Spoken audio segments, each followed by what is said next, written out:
networking, we need to be able to connect two wires together, and we need to be able to keep them organized, and we need to be able to move them around easily. What they've created is an older version, which is a 66 block, or a Wafer, and a newer version, which is the 110, which is also the modular jack. I'd like to show you how they work so you know the concept behind what you're doing, not just how to do it. We'll start with 66 blocks. That's what you see in this picture here. It can seem really overwhelming. There's a ton of wires, and there's a ton of wafers here. It's actually really simple once you understand how these wafers actually work. So let me show you that first. So down on my camera, this is actually what you're seeing. It's an individual wafer of one of the ones in the picture. Here's a photo of it on my screen. Here's a close-up of the wafer. Now what we're going to be focusing on is these two pins here. So this pin and this pin are actually physically connected together. If I take the front of this off, these two pins are actually one unit. So if I take one of these pins out and lay it flat on the table, this is actually what it looks like. This is the first pin here that we were looking at, and this is the second pin. This V here is actually how it physically connects to the wire. If we take a wire from our PBX and we run it in through here, we use the punch down tool, it pushes this wire down into this V, it actually cuts through this jacket, and then it connects to the copper wire. If I want to connect this phone to the PBX, I would run a wire here, and it would create this connection, so the metal would cut in through the jacket, touch the copper wire, and make this connection from the PBX to the phone. So let's actually do it. So this is the wafer itself, just like in the photos. And we're going to pick two pins here to connect to. This is the tool that we're going to use to do it. It's called a punch down tool. The handle could look a little bit different, but the blade will always look the same. So the blade itself has a cutting edge, and the other side is flat. So I'll take my wire and I'll hook it down onto one of these pins. Usually I use my tool to press it down, not to hook any others. So this blade is hollow in the middle, and this is where the tail end comes out. So when I talk about that blade, you want the blade to be on the bottom because that's where my excess tail is. And it's actually going to cut the excess off. I'll take my tool, I'll put it over the top of it, and I'll punch down. And now my one wire is terminated. I'll do the same thing to the one on top. Now I have the top and the bottom terminated. I'll take the wire that I want to connect to it, and I'll terminate it into the pins next to it. And now the orange wire and the blue wire are connected. And that's it for the 66 block. The 110 block uses the same concept, it uses the same tool, but it just uses a different end. This is a patch panel. I like to use this as an example just because it's a little bit easier to see than the modular jack. The modular jack actually uses the same tool and has the same concept. So you can see there's an A and a B. We follow that color coding. We're going to use B because we're in the States. So there's the front, there's the back.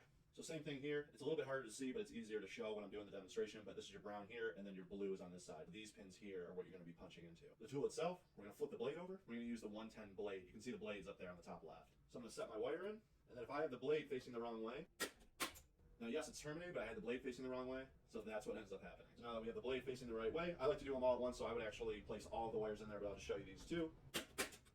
Get rid of my excess, and now I'm terminated. The same thing here. This is the modular jack. You can tell the blue is on the right, and then the white blue is on the left. And now we're terminated. And this is the cable completely terminated with Cat 5.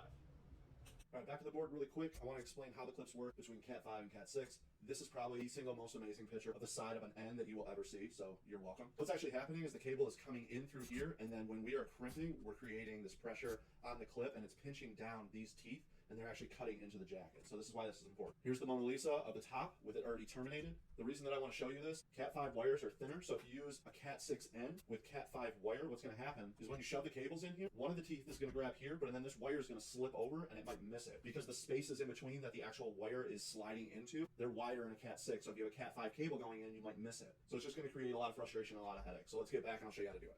Here's our Cat 6 end, a little bit harder to see, so I got it real close to the camera. There are teeth on the top there, and the wire goes in the back. Here's our crimper. This is what we're going to use to make the end. Take our wire. There are tools that you can strip these off with. I just use my electrician scissors.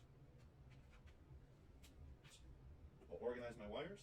There's a pull string in here. They use this to make the actual cable. You can either cut that off or pull it out. Now with these connectors, we don't have a color coordination that we can actually follow. So we have to use a standard B. You can look that up. You can Google it. After a couple times, it's like riding a bike. You'll never forget it. So I'll straighten out all my wires. And because these wires are super wavy, there's a trick to this. So on your electrician scissors, there's grooves right here. We can put these in there, and it'll make them really straight. So you end up with something like that. After you're done organizing, this is what you should have. I like to fan them out so that they're actually close to the colors that I need in order.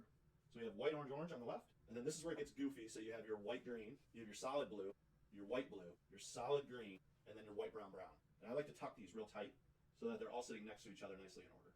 And then I take my scissors, I make a nice flat cut. Then I take my end, I always have my clip facing down, and I fish them into the end. You can see they're all fished into the correct slots. So then I take my crimping tool, I have my RJ11, RJ12 on the right side here, and then my RJ45 on the left. It'll just slide right in, just like that. I'll crimp down. Now there's my cable, nice and tight. I hope you have a good grasp on the tools and connectors that I've shown you. There are different kinds of cables. There's crossovers and T1 crossovers and rollovers and coax and fibers and modules, all kinds of things. Now I know that you're probably thinking, all we're doing is cabling and telecom. The other stuff will come. I need to give you guys an image, a map, so that when you start troubleshooting, when you walk into a server room, you know exactly what you're looking at before we start troubleshooting it. So we'll get to the other stuff. We'll get onto the computer. We'll start troubleshooting the network. I'll show you guys DHCP and VLANs and print servers and all the fun stuff. Just hang in there with me. And if you guys like this content or you like how I'm teaching it, please subscribe and like. It gives me a lot of motivation to make these videos. It takes a long time for me to organize the content, actually sit down, film it, edit it, and get it uploaded. So I really appreciate you guys. Now let's get ready for episode 4.